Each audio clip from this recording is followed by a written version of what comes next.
Dana Rohrabacher, he was fighting back in Afghanistan with Mujahideen before Charlie Wilson, and he knows so many in the area, and he told me last year that the warlords are wanting to meet with somebody, and the administration won't meet with them.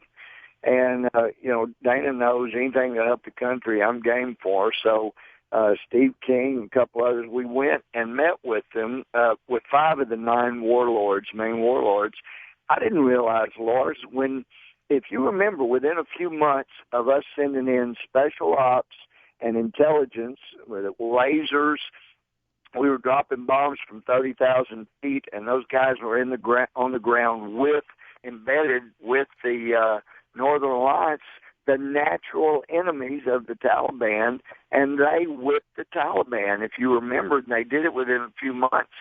And then what I didn't know, the warlords were telling us that then we made them disarm and said, hey, we're here, we'll protect you, but the only way to have peace is to disarm. We disarmed the guys that were natural enemies of the Taliban. They've been disarmed for nearly 10 years, for about 9.5 years, and the Taliban's come back. We whipped the Taliban with under 1,000 American troops in there, and I think that's the way to go back. What do you think, Congressman? Do you think the concern is that if these guys were rearmed, that either the arms would slip into the hands of the bad guys, or that these guys might turn on us? What was the reason for disarming them? The reason was they thought, well, perhaps what you have mentioned, but hey, we're America, we're bringing in more troops all the time, so you don't have to worry. We're here to make sure peace occurs. And I don't know if you followed this over the last year. One of the things that the warlords were telling us last year was that we have good information. You are indirectly negotiating with the Taliban to just let you out of this country.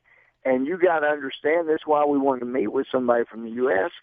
If you leave, all of those of us who fought with you and for you against the Taliban, we're all dead. Our families will all be dead. Everybody that helped you will be dead. And here you are indirectly negotiating with the Taliban and directly with Karzai and Pakistan to just let you out. This is the Obama administration, of course. And we needed you to know, you can't leave us like this. At least let us rearm so we can fight the Taliban again. And I think that's the thing to do. That may have been the fear, but it was kind of like Paul Brenner's fear. Gee, if we leave Iraqi army armed, we might have a problem. We lost the whole Iraqi army, and then that led to looting and one thing after another. A couple of bad decisions there by people that were making the decisions. Yeah, you'd almost think that our country, with a history of militias in small town and militias formed in communities that want our own freedom, would understand that if we're planning on getting out of Afghanistan soon, that leaving behind a population that's capable of protecting itself and holding off the Taliban and anyone else, at least as much as you could with small arms and such, wouldn't be such a bad idea.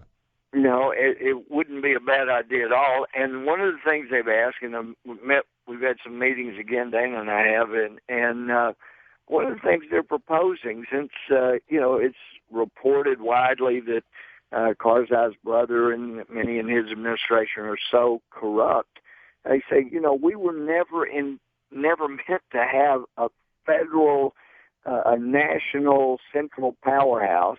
We're regional around here, and a few of us have an op-ed coming out in the next few days that says, look, what we need to do is what they've asked for.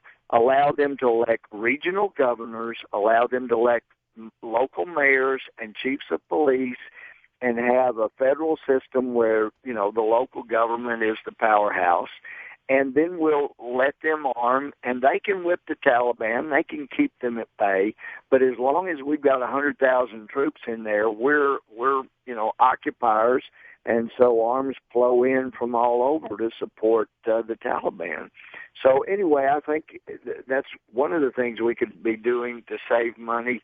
But I do think it's worth noting, and I've been told to be careful about this, but Lars, as of May and July, I guess June, the administration has made public they are directly negotiating with the people that just killed our military and so many of our best and brightest Congressman, that were on that Chinook. They're negotiating directly with them as they're killing our people. And this is what I don't understand.